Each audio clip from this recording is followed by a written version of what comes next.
कक्षा अष्टम सामाजिक विज्ञान। भैया बहनों, सामाजिक विज्ञान के नागरिक शास्त्र निकालिएगा। केंद्र की सरकार अध्याय 4 पृष्ठ क्रमांक 82, जिस पर आज हम अष्टम के भैया बहनों का स्वागत करते हैं और देखते हैं केंद्र की सरकार।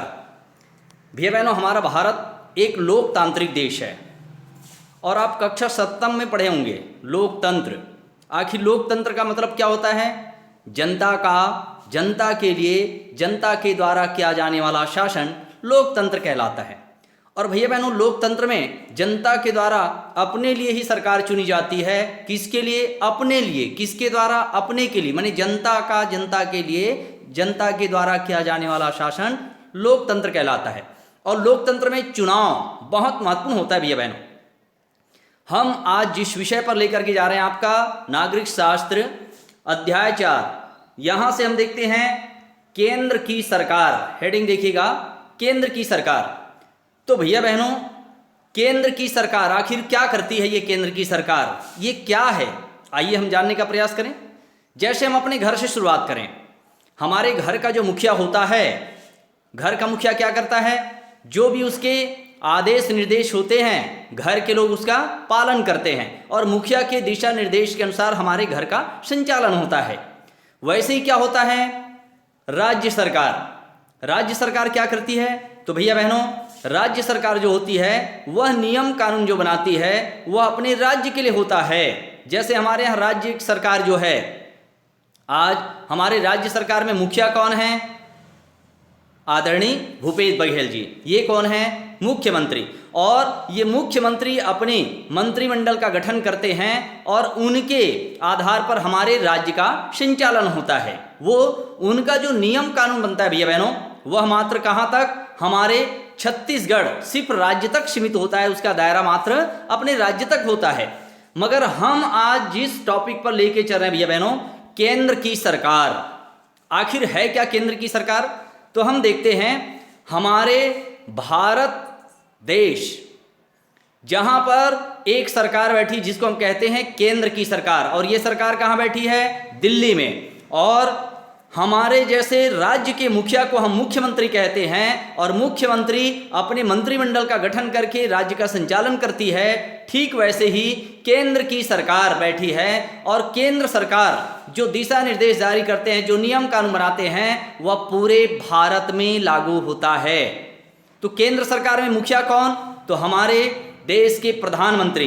राज्य में जो मुख्य होता है वो मुख्यमंत्री कहलाता है और देश का जो प्रमुख है उसे हम प्रधानमंत्री कहते हैं। और यह हमारी केंद्र सरकार का मुखिया होता है। तो भैया बहनों, आइए हम केंद्र सरकार के बारे में इस पूरे पाठ में विस्तार से जानने का प्रयास करें।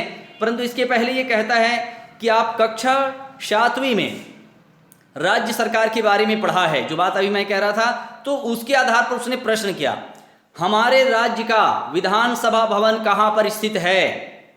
तो भैया बहनों, हमारे राज्य का विधानसभा रायपुर में स्थित है, जहां से विधानसभा से पूरे राज्य का संचालन होता है। फिर ये कह रहा है, दूसरा प्रश्न, आपके क्षेत्र का विधायक कौन है? तो भैया बहनों, डोंगरगढ़ विधानसभा की हम बात करें तो डोंगरगढ़ विधानसभा के विधायक कौन? आदरणीय भुवनेश्वर बघेल जी। मगर आपका अगर विधानसभा क्षेत्र डोंगरगांव आता है, क्योंकि हमारे डोंगरगढ़ से लगा हुआ बहुत से ऐसे गांव हैं जो डोंगरगांव विधानसभा में आते हैं, तो आपको क्या बताना पड़ेगा? वहां आदरणीय दलेश्वर साहू जी। तो ये हमारे क्षेत्र के विधायक हैं। फिर कह रहा है, क्या छत्तीसगढ़ सरकार का आदेश भोपाल मध्य प्रदेश में लागू होगा? नहीं।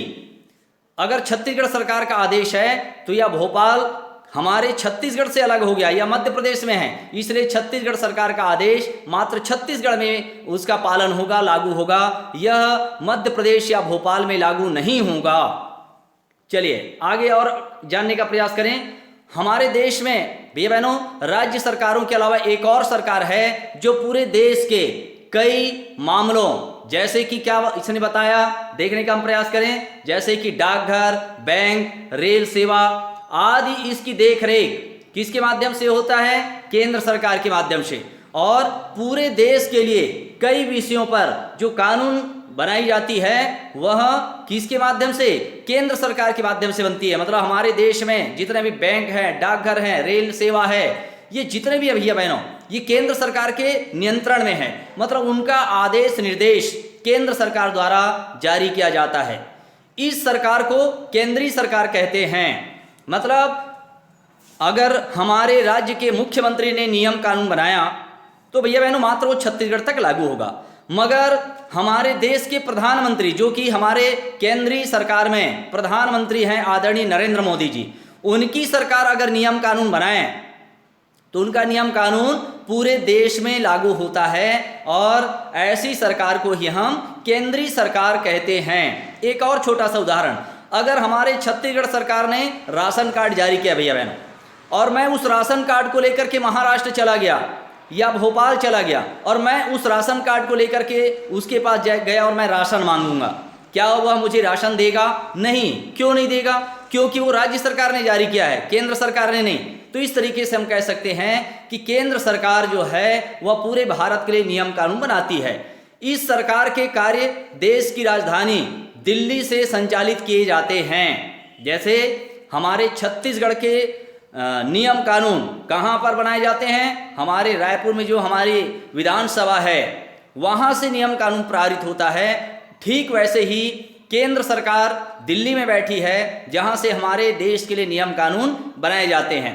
तो इसलिए आम शब्दों में इसे कई बार दिल्ली की सरकार भी कह दिया जाता है भैया बहनों। आप ये कह रहे हैं आपके आसपास केंद्रीय सरकार के कौन कौन से कार्यालय हैं, सूची बनाइए। तो केंद्रीय सरकार, जैसे कि आप डोंगड़ में रहते हैं तो हम जानते हैं नवोदय विद्यालय, ये केंद्रीय सरकार के निर्देशानुसार संचालित होता है।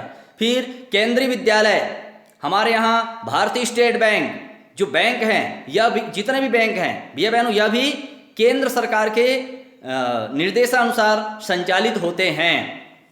दूसरा प्रश्न कहता है केंद्र सरकार के कानून देश के किन लोगों पर लागू होते होंगे, आपस में चर्चा कीजिए।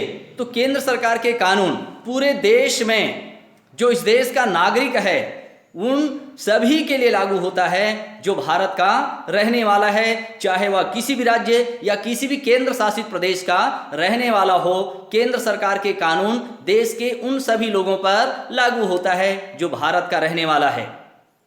फिर कहता है जिस प्रकार पेट्रोल की कीमत का निर्धारण केंद्र सरकार करती है, इसी प्रकार 2-3 उदाहरण और बताइए जिनका निर्धारण केंद्र सरकार को करना चाहिए और क्यों। तो भैया बहनों, जैसे पेट्रोल की कीमत का निर्धारण केंद्र सरकार द्वारा किया जाता है, ठीक वैसे ही अनाज का समर्थन मूल्य भी केंद्र सरकार को तय करना चाहिए ताकि सभी राज्यों में केंद्र सरकार द्वारा निर्धारित मूल्य पर धान की खरीदी की जा सके। ऐसे और क्या हो सकते हैं, आप भी इस पर विचार करें। आइए इस पाठ में हम केंद्र सरकार के विषय में आगे अब जानने का प्रयास करें। तो सबसे पहली बात आती है संसद। बच्चों, संसद 3 लोगों से मिलकर के बना है। 3 माने कौन? लोकसभा, राज्यसभा और राष्ट्रपति, तीनों को मिलाकर के हम संसद कहते हैं। और यहीं पर ही हमारे देश का कानून बनता है। तो पूरे देश के लिए कानून बनाने का कार्य लोकसभा और राज्यसभा करती है। कोई भी विषय पर अगर कानून बनना है तो वह बिल या तो लोकसभा में भी आता है या पहले वो राज्यसभा में भी आ सकता है। सामान्य अगर विधेयक या बिल है तो वो राज्यसभा में भी आ सकता है या लोकसभा में, मगर लोकसभा में पास हो गया तो वो कहाँ जाएगा? राज्यसभा में।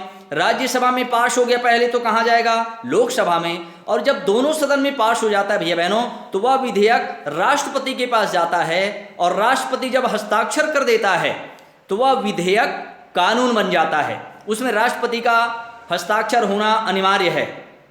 राष्ट्रपति तथा इन दोनों सदनों को ही मिलाकर हम संसद कहते हैं। भैया बहनों, चित्र में देखिएगा संसद भवन दिखाया गया है। ये हमारे भारत की राजधानी दिल्ली में स्थित है, जिसे हम संसद कहते हैं, जहां लोकसभा, राज्यसभा और राष्ट्रपति, इन तीनों को मिलाकर हम संसद कहते हैं। भैया बहनों, हमारे देश का नियम कानून लोकसभा, राज्यसभा और राष्ट्रपति के सदस्यों के द्वारा निर्मित होता है। राष्ट्रपति अंतिम हस्ताक्षर करता है तो वह विधेयक कानून बन जाता है।